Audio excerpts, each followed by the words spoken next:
the ongoing power struggle in Sudan between rival forces, which has not only killed more than 400 people and injured thousands, but has also triggered a desperate scramble for foreign governments to evacuate their diplomats and citizens. Well, here in Nigeria, the government says it's finalized plans to get more than 5,500 of its people out of Sudan by road.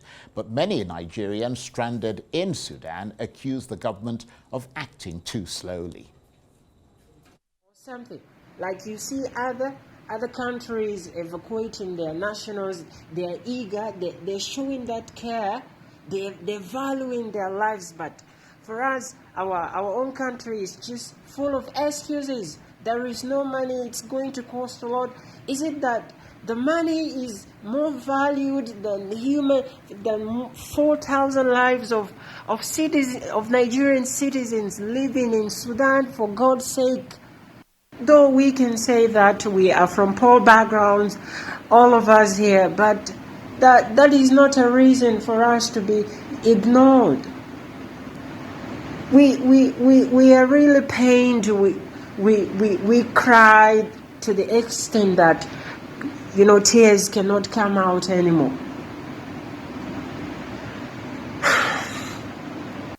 Everyone has been stranded. There is no hope of survival. Everyone is just running helter-skelter,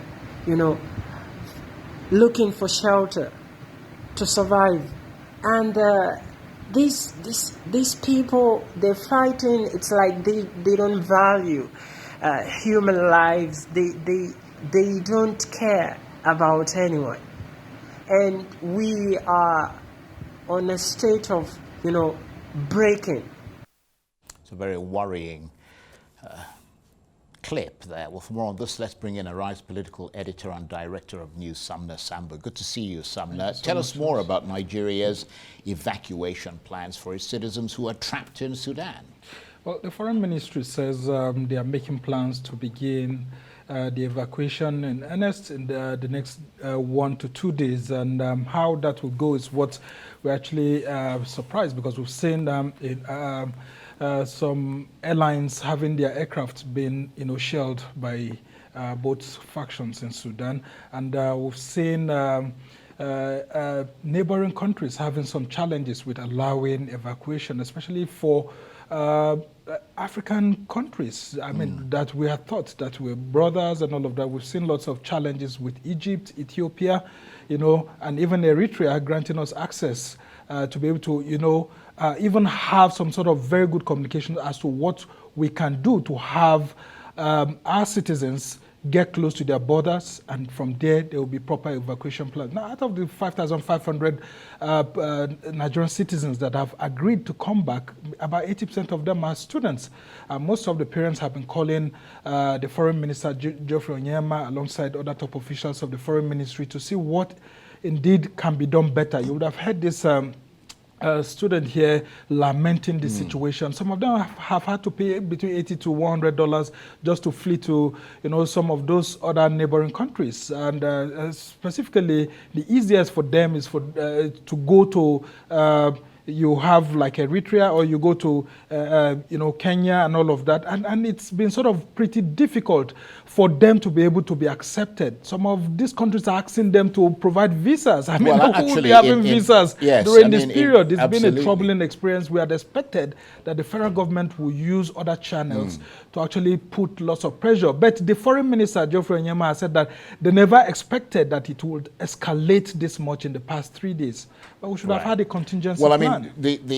Absolutely, but in sort of strengthening the point that you're making, the Ethiopians have been singled out as particularly refusing to allow Nigerians through their country without visas. Because that's the closest to Khartoum, actually. But I mean, they're reportedly allowing every other nationality to pass through except for Nigerians. I mean, that's a pretty worrying thing, isn't it? Yes, not so much worrying, because we've seen these signs over time. It has to do with the drug issues. A lot of Nigerians Nigerians have been intercepted through Ethiopian Airlines or others, carrying illicit drugs here and there. And so there's been a challenge.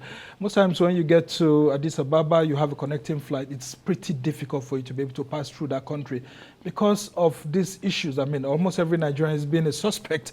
And so the thinking probably is that most Nigerians who are actually fleeing into the Ethiopian borders may, one way or the other, be involved in shady deals. Or maybe illegal immigrants. But that shouldn't be the case because we have the AU protocols that protect Africans. And we have thought that, having the AU, standing by to protect everyone, the AU should have been speaking on this matter. We've heard them being quiet, and something needs to be done about that. The Nigerian authorities need to put pressure on the AU to speak with the Ethiopian authorities, to also speak with the Egyptians, because the closer that they can get is either to flee north towards Egypt, or they flee east towards Ethiopia. If you're talking of Chad, which is a little bit far away, it's pretty much closer to Nigeria, but it's far away. Sudan is like ×2 of Nigeria, about 1.9 million square kilometers of, vast land here and there. So the closest where we have the huge population is in Khartoum, and from Khartoum, the easiest is to go through Ethiopia. So Nigeria needs to put pressure more on AU and then the Ethiopian authorities to see how they can help out. Good enough, we've also seen some very kind Nigerians, because we have a large diasporan population in Sudan. In fact, the largest in the whole world.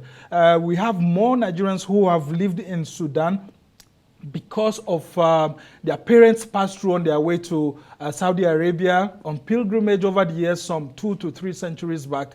And some have decided to settle over there, doing businesses and all of that. Some of those people are saying that they don't want to be evacuated back to Nigeria.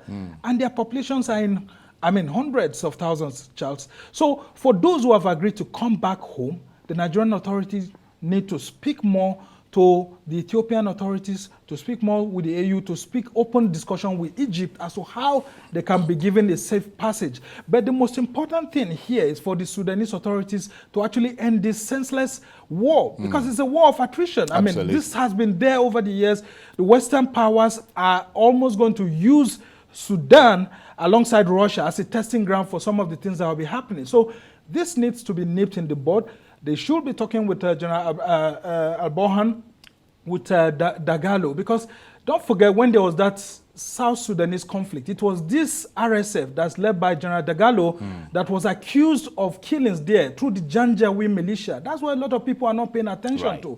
And that Janjaweed militia was accused of racism, killing blacks and all of that, because they are pro-Arabs. They see themselves as being pro-Arabs, not as being pro-Africans. So a lot needs to be done for this conflict to be quelled, because it has greater implications. And of course, the options are closing, and insecurity is growing in that country. Sumner, thank you very much indeed. Sumner Sambo is Arise political editor.